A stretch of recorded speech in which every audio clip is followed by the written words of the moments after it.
ñi ngay nuyu kenn ku nekk ci turam ak santam ci taxawaayam ak dayoom di nuyu njaboot gi fi teew yëpp di nuyu am di jàmm yi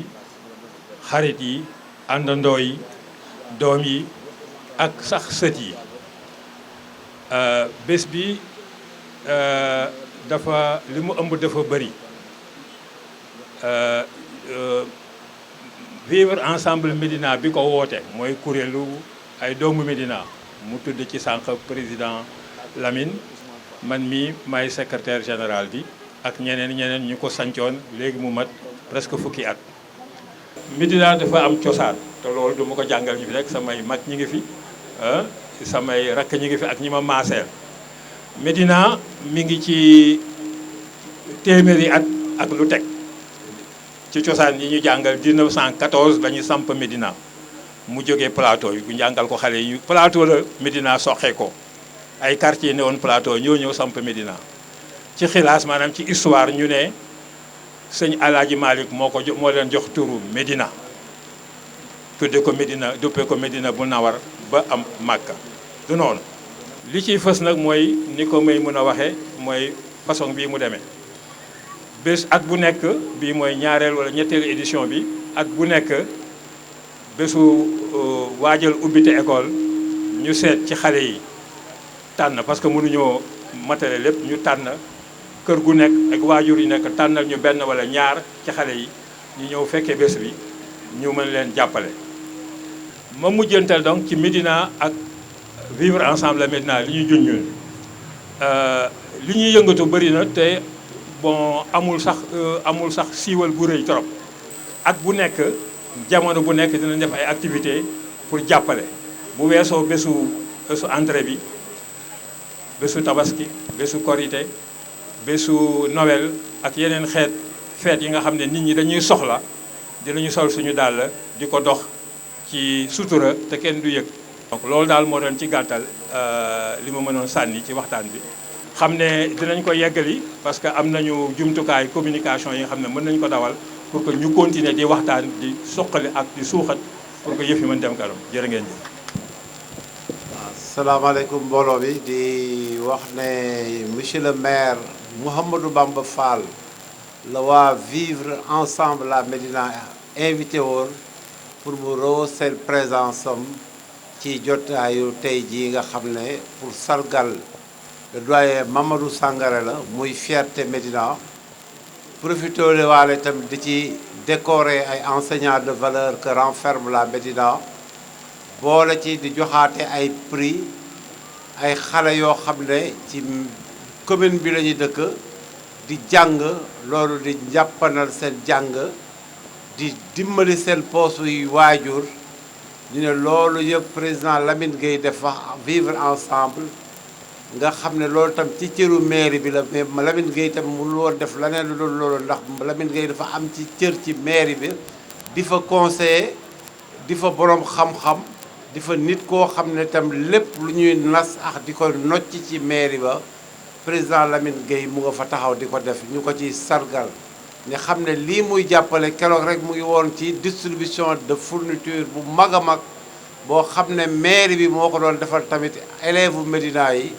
moom mu jël cëram tey di ko def ñu ngi ko ci gërëm ñu ngi gërëm vivre ensemble la Médina di wax ne moom àdduna nii rek la loo xam ne dafa bari te kenn mënu ko jeexal ku nekk na nga ko jël boo ko jëlee nga def ci sa wàll ñu ngi leen di sant maire mu ne mu ngi leen di sant Lamine Yax sa ensemble ñu ngi leen di gërëm di wax ne initiative yu mel nii bu baree Médina rek jàng mi dina gën a bari dina gën a barkeel te loolu tam li koy wane mooy en directeur d'école yaa ngi feex directrice yi taux de réussite bi am Médina année yi passé yëpp gëj na fi am xëj na boobu ñoom Lamine Gueye di jàng ñu fi am ay excellence Lamine Gueye di la fàttali itam ku mel ni professeur Souleymane Mboup fii la jógee te booy wax tam sommité sur le plan international sommité la donc li Médina amoon démb barka démb continuer di ko am tey par le biais de monsieur Sangaré seen liggéey bii ngeen ci def rafet na yàlla yokk seen doom yokk seen xéewal te ñu bari ay milliers de Mamadou Sangaré ci Médina bi allahumma salli ala sayyidina Muhammad wa sallam asalaamualeykum mbooloo mi ñu ngi nuyu ñëpp di sant ñëpp di gërëm ñëpp di sant bu baax aussi Lamine Gueye ndax vivre ensemble bii mu créé moom ak ay moroomam vraiment kontaan nañ ci trop surtout ñun ñi nga xam ni ñooy les anciens de la Médina am na ci nag ñoo xam ni ci mbooloo mi jóge nañ ba fu mel ni Géejawaay parce que fa la ñu dëkk léegi te ci koñ bi la ñu yaroo jóge nañu fu mel ni Pikine jóge nañu fu baree bari pour ñëw fekkee ci lii parce que Médina pour yéen jeunes yi ngeen xam ni xamu leen ko beaucoup de choses daal jaar na fi beaucoup de choses am na fi vraiment mu doon loo xam ni tamit fii lañ ko cultiver fii lañ ko defaree bari na fi trop que ce soit sur le plan sportif ou bien sur le plan culturel ou bien sur le plan on peut dire même artistique bari na fi lu bari loo xam ni depuis ñun suñuy kile parce que ñun bu dee njàng mi presque on peut dire que tubaab bi moo ñu jàngal ndax ñun ñi nga xam ni dañu juddu avant indépendance waaw xam naa ni nag bu ma buggee dugg ci détails yi dina xaw a kile li ma ci mën a wax daal mooy je vais rentrer dans le truc de Mamadou Sankhare Mamadou Sankhare dañu juddoondoo ci koñ bi yarandoo ci koñ bi màggandoo ci koñ bi mu doon loo xam ni tey vraiment une fierté Médina doon ñu nga xam ni ñun la ñu tuddee les anciens de la Médina mu doon ñun tam suñu fierté kontaan nañ ci trop parce que man mën naa wax ne nit et je dis une chose mooy mu doon koo xam ni il est parti de rien damay dégg nit naan je suis parti de rien je me suis forcé je me suis créé je me suis fait tout seul mais moom je vais dire que ni dafa doon loo xam ne lu ñu mun a témoigner témoignage bi mooy lenn damay dégg yenn saa yu mbër yi naan dama bëgg a teral sama yaay dama bëgg a defal lii sama yaay moom bu daan yanu pañe yaayam di dem ci marché bi nekk fii marché bi yéen xale yi xamu leen ko mooy jàkka ji nekk fii marché moo fa nekkoon fa la yaayam daan jaayee te dina xëy suba dem defaral ko fële côté ville marché ti leen boo ko rombee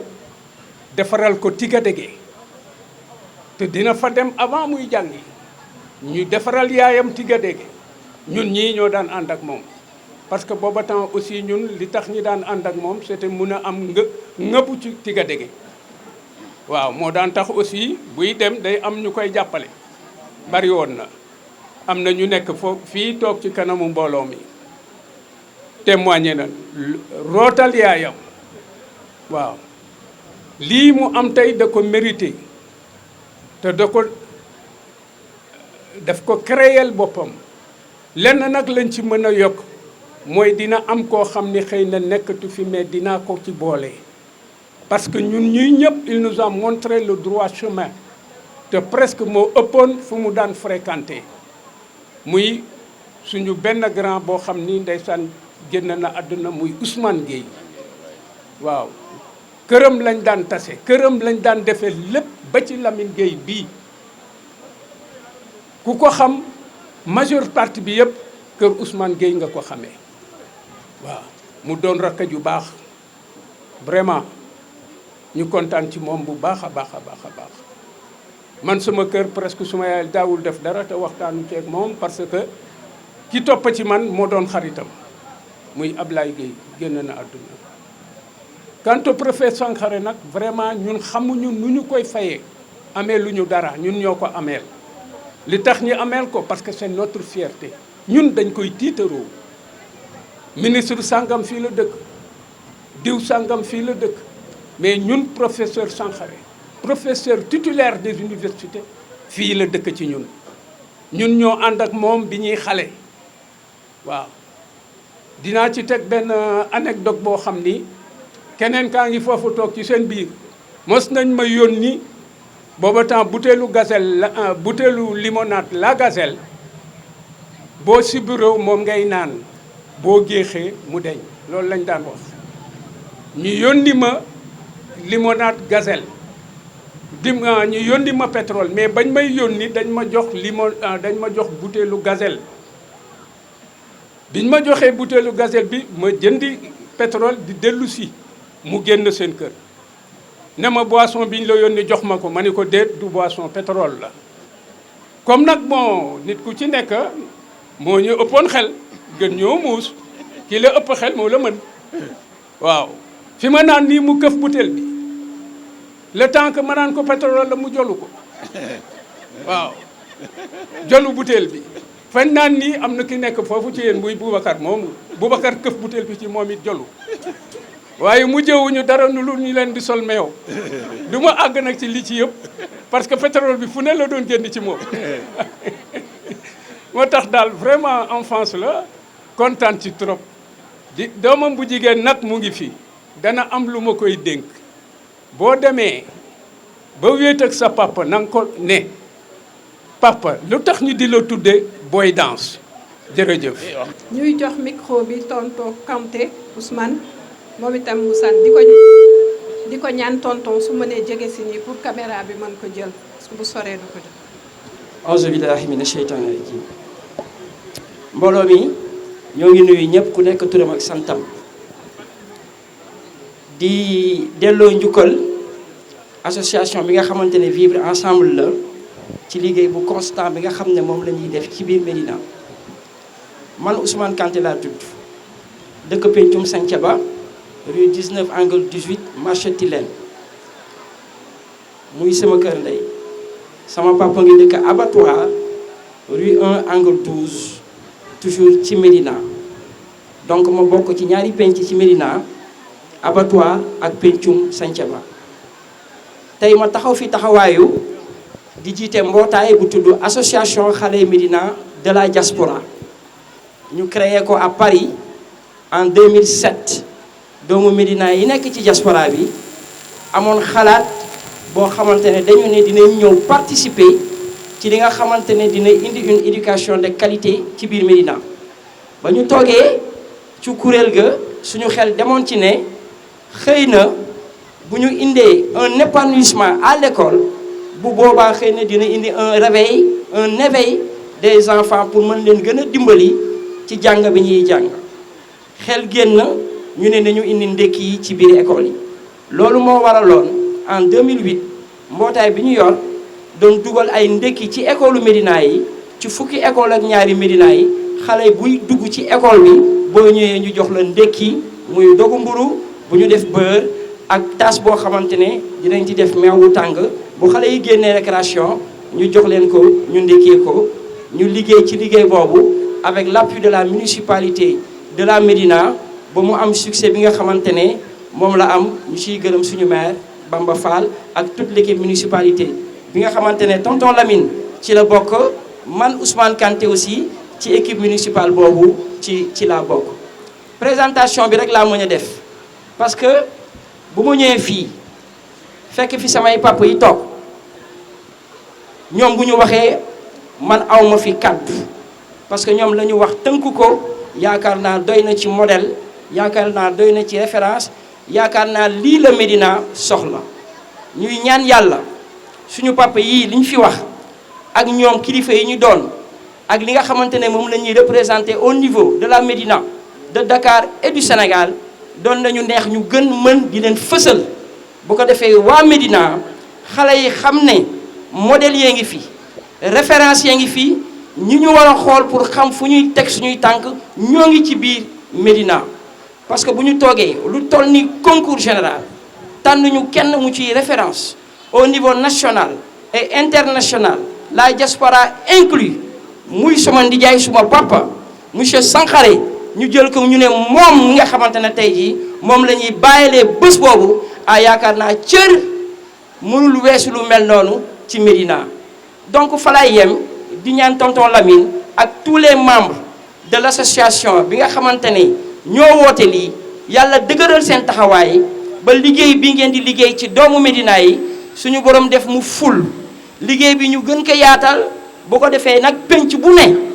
déwén ngeen mën fa tëral lii ngeen xam ne moom ngeen tëral tey ci penc mii ñu nekk maa ngi leen di gërëm di leen sant wasalaam. di wax monsieur Lamine Gueye sa xew-xewu tey bi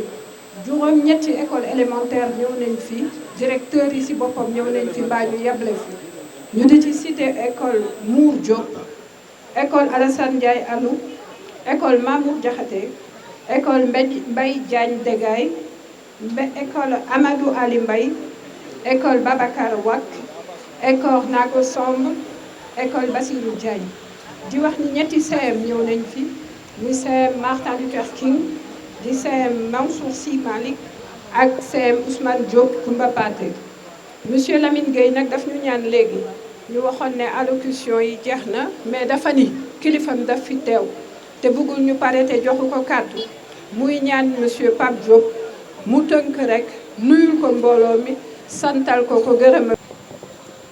mbooloo mi asalaamaaleykum maa ngi jiital ci sama nuyoo imaam yi fi toog rawatina imaam Mbaye nii nga xam ni suñu cursus yëpp fi la ko fekk di ci teg imaam Adama Traoré ma lay may seen ak Moussa Fall di nuyoo mbooloo mi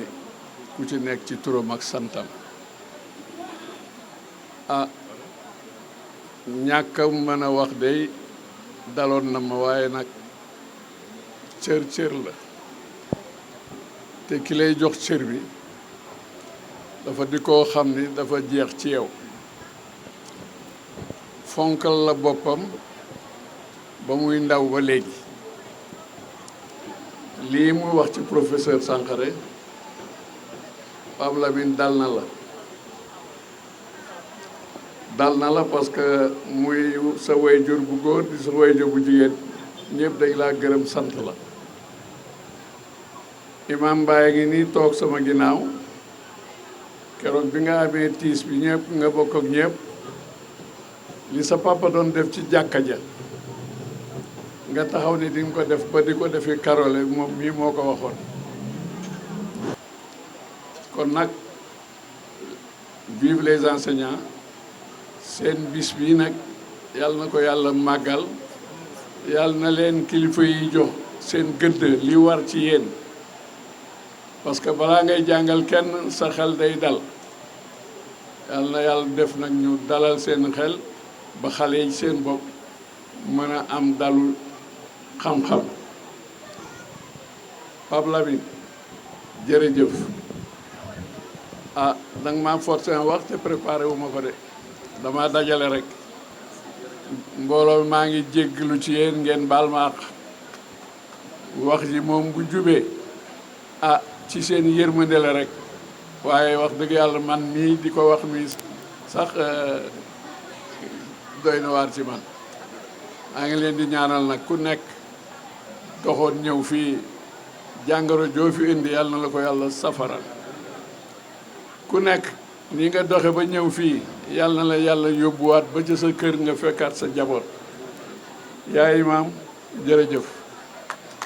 ñu ngi rafetlu teewaayu ci bés bi mu ñëw taaral suñu bés bi monsieur le ministre Ousseynou Ly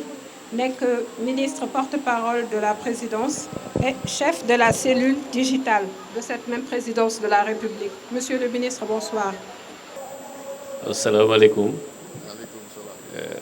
On nous a appris que les retardataires ont toujours tort. Je pars sous le contrôle de ces éminentes personnalités avec qui j'ai vraiment l'insigne honneur de partager cet événement. Notamment celui qui est à mes côtés, le professeur Sangaré. Vraiment di nuyu ñiñ fi fekk ci jotaay bi notamment monsieur le maire Ñoxor Diallo moom mooy sànni xeer nee na ma dañ may gëj a gis léegi ci conseil bi donc nuyu suñu doyen yi ñu fi fekk yëpp jiital ci suñu père Lamine am mbégte bu baax nuyu suñu grand Ousmane Kanté ak képp koo xamante ni rek kilifa nga wala ngay notable ñu fekk la fi ñoo ngi lay nuyu di la ziar di la jox sa cër je tenais vraiment ñëw ci jotaay bi xat na ndax tey toute la journée ñoo ngi woon ci édition set setal yi ñuy def mais je tenais à être présent pour me rattraper parce que concours général bi jour bi ñu koy def je devais être là-bas mais malheureusement j'ai pas pu ndax yaram bu sutantewul mais bi ma Père Lamine waxee ne ma dañuy sargal le professeur Sangaré ci laa ne c'est une chance pour moi de me rattraper pour lui témoigner toute notre satisfaction toute la fierté que nous avons am ku mel ni moom ci réew mi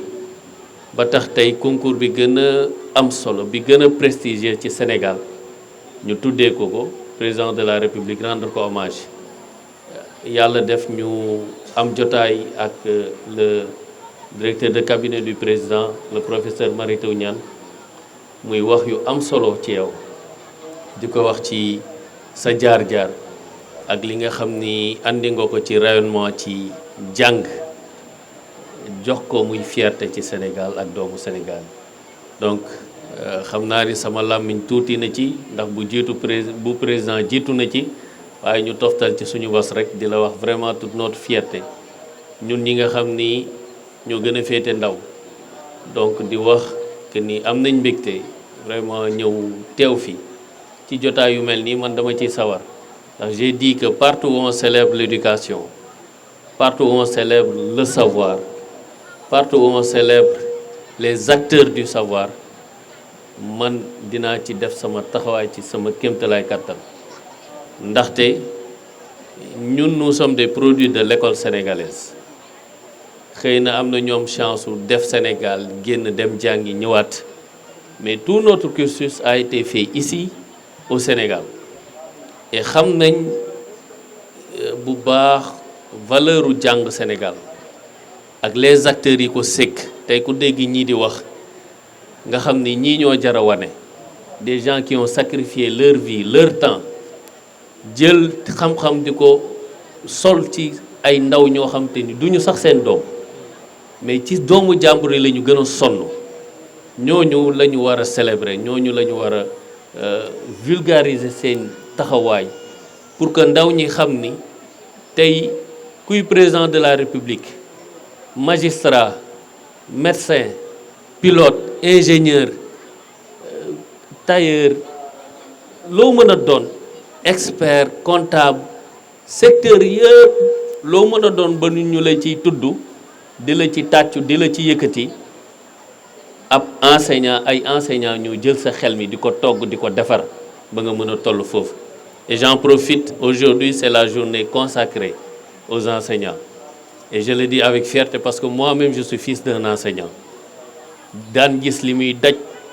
man mosumaa jàngal sama papa li muy jàng lépp mosumaa jàngal mais da daan sonn ci doomu jàmbur yi moo tax su ma gisee enseignant xam ni le véritable don de soi bi ñuy wax ci enseignant la nekk donc vraiment di am mbégte xëy na pare wu ma woon pour jël kàddu dama ñëwoon rek juste pour partager ces moments là ñëw teew ci suñu image ak suñu kéem kàttan ngir pousse initiative yu mel nii et je le dis dans la commune nous devons nous battre pour redorer l'image de la commune wan xale yi ay référence yu ko jar xamal leen ni li Médina doonoon démb mën na ko doonaat tey mooy c'était une Médina des compétences c'était une Médina des références amul ku ñuy tudd ci réew mi fii te ñu ci ëpp jaaruñu Médina moo xam way la moo xam culture la moo xam jàng la politique ak lu mu mën a doon même ci aspect spirituel Médina da ci am wàll donc day baax ñun yàlla xëy na defal nañu chance ñu am parents yu ñu xamal loolu mais cette nouvelle génération là qui est à la Médina donc ñun ñoo leen war a dimbali wan leen ñun liñ ñu wan ba xëy na tey yàlla defal ñu chance ñu am jom ak yitte fexe jéem a teg suñu tànk ci fi mag yi tegoon seen tànk vraiment je réitère tout le plaisir et l'honneur que j'ai de participer à cette journée, à cet événement, aux côtés de ces illustres personnalités. Je vous remercie. Merci beaucoup. Merci. Je suis très heureux de dire un mot et de l'écrire pour notre ami Mamadou Sangaré, professeur émérite des universités, que l'association Vivre Ensemble la Médina a choisi de célébrer. Heureuse et très belle initiative pour un homme de valeur, pour un homme qui participe activement à faire que la science et l'éducation ne soient pas des vains mots, à faire en sorte que l'humanité puisse se développer dans ses valeurs fondamentales. Je suis heureux de prendre la parole et de parler en ce jour mémorable. Mon seul regret, c'est de n'être pas présent parmi vous physiquement, ayant été retenu en dehors du Sénégal. Mais vous comprenez bien toute mon envie d'être là et de partager, et de sentir et de respirer l'air de cette amitié, de cette fraternité qui est à l'origine de l'événement d'aujourd'hui. Je me prête à cet exercice pour jouer ma partition dans ce que j'appelais un concerto qui s'est élevé ces derniers mois pour dire la louange à un homme très respectable à bien des points de vue, mais que jamais, un homme que jamais la grandeur et l'éclat n'ont porté ni à toiser de mépris les autres, ni ébloui au point de ne voir plus la vie des siens dans la simplicité d'un quotidien où seul l'homme signifie. Je souscris à cette belle sentence du Wolof, selon laquelle, lorsqu'on décline les belles qualités de quelqu'un, il faut vérifier d'abord si cet avis est partagé par les siens. Les siens, c'est-à-dire sa famille, ses amis, ses proches, ses voisins, ses fréquentations, je dirais, traditionnelles, ceux avec qui il a grandi et cheminé. Or donc ici, c'est la Médina, le quartier dakarois de Mamadou Sangaré, qui a décidé de célébrer un de ses très dignes fils, dont l'exemplarité dépasse très largement les limites de cette commune fondamentale de la capitale. Les camarades d'enfance, les vieux et fidèles compagnons, ceux qui vivent depuis longtemps les pulsions d'une terre qui se confond à leur existence et à leurs identités, ont choisi de dire leur fierté, leur bonheur, de compter parmi eux un homme de la trempe du professeur Mamadou Sangaré. Et moi alors, et moi, que me vaut l'honneur de devoir ne pas me taire. Enseignant et ayant aussi participé à la gestion du système éducatif, comme chef d'établissement, comme directeur de l'enseignement moyen secondaire général, j'ai connu l'homme Sangaré, le professeur Sangaré, dans sa vie professionnelle, mettant pour ainsi dire la main à la pâte, pensant et agissant avec la rigueur liée à son existence et à son essence,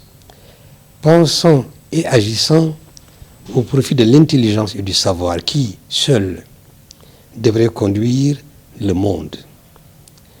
Je dois également mon surgissement, entre guillemets, dans cet événement, à l'amitié et à la fidélité que j'entretiens avec la Médina, avec ces enfants qui, depuis des décennies, m'ont fait leur, comme d'eux, j'ai fait mien. Autrement dit, pour emprunter le langage logique du mathématicien, c'est le cas de le dire puisque nous parlons de Sangaré. Pour donc emprunter le langage logique du mathématicien, je suis donc un des proches du professeur Sangaré. Et mon avis, par conséquent, peut être validé. Mais que pourrais-je dire de Sangaré qui n'ait été dit? Je suis particulièrement frappé par le parcours singulier du Almodou, parti de son Dara, de son école coranique, à la conquête des grands parchemins qui plus est dans les domaines réputés ésotériques des sciences et des mathématiques, et qui a gravi tous les échelons jusqu'au sommet, dans la position idéale où la générosité convient au partage avec la certitude. C'est ce que la générosité nous apporte, avec la certitude d'œuvrer pour l'avenir. Le chemin qu'il y a mené est un chemin âpre. Les embûches nombreux, nous le savons. Mais le sens de l'effort et le courage ont pris le dessus sur les voies faciles pour que, son exemple mis en lumière, les jeunes en particulier comprennent que seul le travail permet de se hisser sur l'échelle de la vertu, de la vertu créatrice, au profit de soi et de la communauté. L'homme aimable, Mamadou Sangaré. Un homme aimable, au visage avenant, presque timide, mais un regard profond, de douceur et de science. Il inspire le respect. Il inspire le respect en tant que membre de la société, mais encore en tant qu'il incarne le savoir, la science. Pas seulement qu'il l'incarne, mais qu'il y travaille quotidiennement, sans relâche. Je félicite l'association Vivre Ensemble La Médina, qui a eu cette heureuse idée, et celle, à côté de Sangaré, de célébrer d'autres enseignants à l'occasion de la journée mondiale de l'enseignant. Ces enseignants, faut-il le répéter, sans qui rien ne serait. Enfin, je salue Mamadou Sangaré solennellement. Je salue le frère, l'ami, le maître. Je le salue comme chez les latins devant Julie César. Ave Magister. rek li ñu jàng ci li nga wax muy juddoo Médina tekke Médina c'est bien possible machallah monsieur Pape Lamine Gueye ak VEM Vivre Ensemble La Médina ñu bëggoon rek sargal la takkal la lii mu nekk mandargay bés bi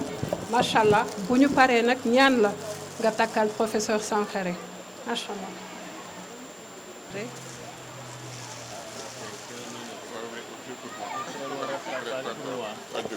Merci beaucoup. Yal na la yàlla jàppale. Merci.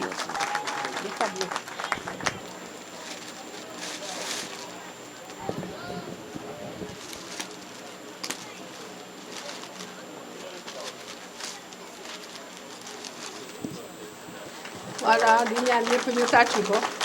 monsieur Mamadou Sangaré gannaaw bala état du Sénégal Afrique ak ñëpp sargale say mbokk sargal la muy say dëkkandoo sa rakk monsieur Pape Lamine Gueye wax la jërëjëf pour tout ce que vous avez fait pour l'éducation et vous continuez à faire di ñaan yàlla na gën a yàgg incha allah. di wax tonton Moussa Ndoye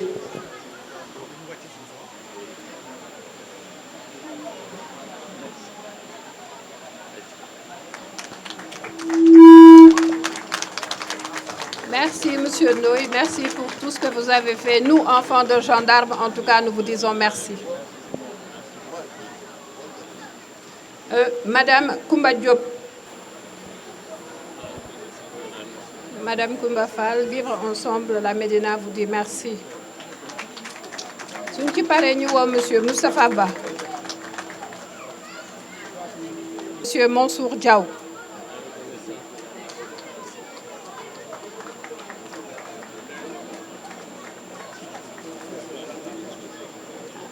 Fils de gendarme comme moi, monsieur Ba. ñuy woo madame Seynabou Gueye di madame Traoré.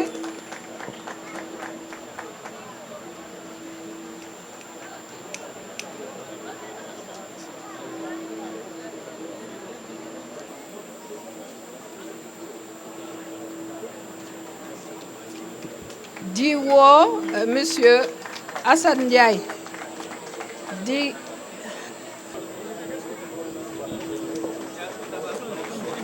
bu ko déglu de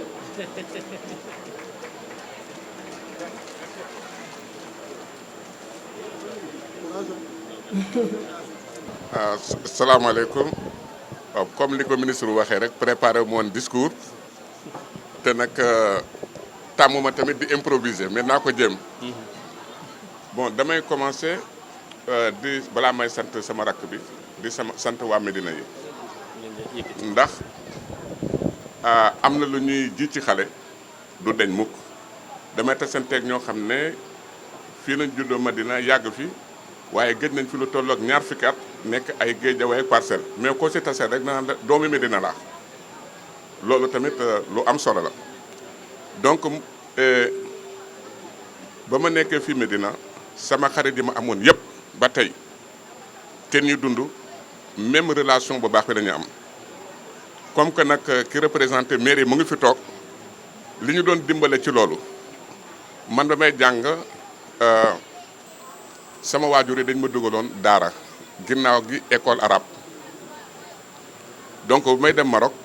arabe dong laa jàngoon waaye nag li ma dimbale woon li ma fortaat ci tubaab mooy jamono boobu jamono changé na léegi xanaa joxe conseil ñu seet naka lañ koy defarawaate mais temps yooyu am na ay maison de jeunes foofu laa daan dem amoon na ay mouvement éclaireur pionnier yooyu yëpp comme que daan def ay genre théâtre yu ndaw ci laa doon forateur tuuti tubaab alors ba ni ma demee Maroc voilà comme ça ba ma noppee samay études en arabe ma continuer ci des ci tubaab am naa nag ñu ma ci doon waxtaanal naka la doonu possible lu mën a am la di sant sama rakk bi Lamine ba ma ñëwee ndem si yàlla si Souran ba ma nekkee ministre de l'éducation de temps en temps comme amoon nañu jàmm nekkoon recteur université de temps en temps mu ne ma waaw lii loo xalaat ci lii loolu laa xalaat ci de ma jàppale ko woon na ko bu ñu bëggee ay école yu rëy ay matchship na former ay professeurs agrégés parce que ñoo fay war a jàngale ñoo xam ne donc dañuy parce que li ñu la laaj du xalaat c'est de réflexe parce que da ngay liggéey ci baat boo xam ne c'est patron dafa ñëw problème am la régler ma ko léegi dina jox temps ngay réfléchir comme ñi jàng ci école yi mais ces réflexes moo la ciy dimbale ñu ko mën après ba ñu commencé projet bi man ca laa ci gëj benn bés mu nit moom moo ma xàmmee ma koon parce que sama xaritu rakk la noo nuyu ma professeur Sangar boobu sax xamul sax maa ngi université grand la ma wax rek nag nga def sa waa mu ne ma mais yow suñu koñ nga juddoo yaag sa rakk ak sa yëpp mu ne ma sa rakk Moussa ñoo doon ànd et puis da nga daan ñëw fii këru ñoomin grand Ousmane Gueye ma ne ko kii da xam na ma ci la ci dugalee loxoom yàlla ma tiim xam na ko ci la ci duggee loxoom lépp ju doon lu dul jumtuwaay xaalis lépp moo ko toppatoo fekk ma sama bureau université du ma wax ñaata lu ma teg ko sama loxo projet boobu bu demee ba taxaw yàlla la ak moom waaw kooku dëgg te dox rek mu xam na bon beneen bi tamit di sant sama xarit bi ñëw tudd léegi sama turu xale Mbaye Gueye alors Mbaye Gueye ba maa ngi ci parce que ministre bi moom naa wax wàlla moom it di ko yóbbante ci président parce que nit moom ma téléphoné président ne ma président Diomaye yow la tànn comme parrain te yàlla def na mësuma gisanteeg moom loolu maa ngi koy seede mësu ñoo waxtaan defuma benn dossier ñu ne moom la tànn ginnaaw gi ñoom ministre de l'éducation Guirassy ki mu dendal tamit woo ma mu ne ma dinañ indi lettre bi donc nii la demee waaw ma gis ci loolu tamit dëgg ak yaatu bu rëy ak yemale parce que ñu bari yomb ne da nga naan kii jegañ na ma wala li may activité fa lay jëm defu ko laajul lu may def laajul mbaax maa ngi ci parti laajul maa ngi ci parti et boo sa bokk sax ci parti mais yooyu yëpp mënoon na ko laaj wala seet ko gën a jegañ mu tànn ma loolu tamit dama ko réyal trop nga yeggalal ma ko loolu waaw wax naa ko tam mais nga yeggalal ma ko donc tamit loolu lu rëy la ci man alors ba mu ko defee nag journaliste di ma laaj di dañ na ma utal ku la xam kenn sa njaboot yi ak ku la xam ba ma gëstoo sama xel ci ki ma jëkk a dem ginnaaw ko am na ay xarit yoo xam ne université nekk lu toll ak ñaar fukki at wala fanweeri at maa ngi liggéey ak ñoom jege nañ ma waaye ki ma gën a xam dama ne mooy ki nga xam ne moom laa defandool sama gune fii Médina moom laa jëkko woo jotuma ko moo woo sunu xarit mu ngi fii toog jaata ma ne ko waaw am xanaa kii dafa am ñaari numéro téléphone mu ne waaw ma ne ko jox ma beneen bi ma woo ko mu ne ma mu ngi Paris mu ngi ne ko Bordeaux France ma ne ko daal journaliste moom fi lu ñëw fii ak 2 heures fii ak ñaari waxtu donc xajatu ci mais dañ ma ku ma gën a xam te dafa naa ne kenn gënuma xam ku dul yow parce que ñoo defandoo suñu gune donc moo taxoon ma woo ko ba mu demee moo tax ci film bi loolu génnoon sama doom la ñuy génnee ak kii naka tuuti chef de département bi. donc maa ngi leen di sant ci solidarité boobu xam ne ba ma fa demee na këram fan yi passé yàggul avant sax ñu may jox ma pare ne ñu woote benn ndaje ci këram moom boole fa ñu fa nekk ñëpp ma ñëw fekke leen fa. mu def effort bépp koo xam ne Médina nga juddoon te mu fekk la ngay dund nga nekk Parcelles wala Diamaguène foo mën a ne woone la moom Mbaye Gueye mii ànd ak Lamine ñu tase Parcelles bañ ma ko waxee li ma wax yëpp dama ko bàyyi dem fa mais nag li ma yëg ci sama yaram yàlla rek moo ko xam tey jii da ngeen ne ma yéen ay sargal waaye boo leen xamoon li ngeen ma defal di ngeen ma jox facture boo xam ne sama giiru dund du ma ko mën a fay maa leen gën a kontaan foofu waaw loolu nag maa ngi leen di ci sant. am na lu bare xamul wala lu ñu xamul Moussa Ndoye bii soo leen gisee trophée bi mu yor defuma si directeur u caserne Samba Diéry Diallo parce que Moussa Ndoye nekk na fi président de l'AFIDES. AFIDES mooy association internationale francophone internationale des directeurs d'établissement scolaire Canada France partout si monde bi moom mu jiite leen xëy na loolu kenn xamu ko parce que ki ko jiitu si loolu moo doon Khadika proviseur u lycée Kennedy bi Khadika pare congrès bi si mujj moom mi le monde bi yëpp ñi nga xam ne chef d'établissement yi nekk si àddina bi yëpp désigné pour mu nekk seen président nekk dafa ay ati donc loolu il fallait que ma wax ko ñu bari xamuñu ko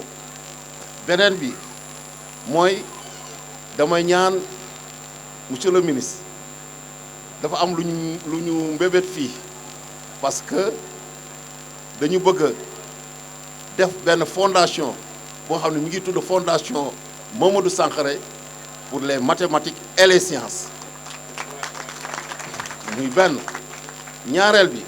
mooy dañu bëgg aussi def benn documentaire bu nga xam ne day retracer jaar-jaaru Mamadou Sankhare yëpp fi mu jaar yëpp ñu def ko benn documentaire loolu daal laa amoon lu nga xam ne moom laay wax ngeen baal ma leen sax di leen gërëm. asalaamaaleykum mbooloo mi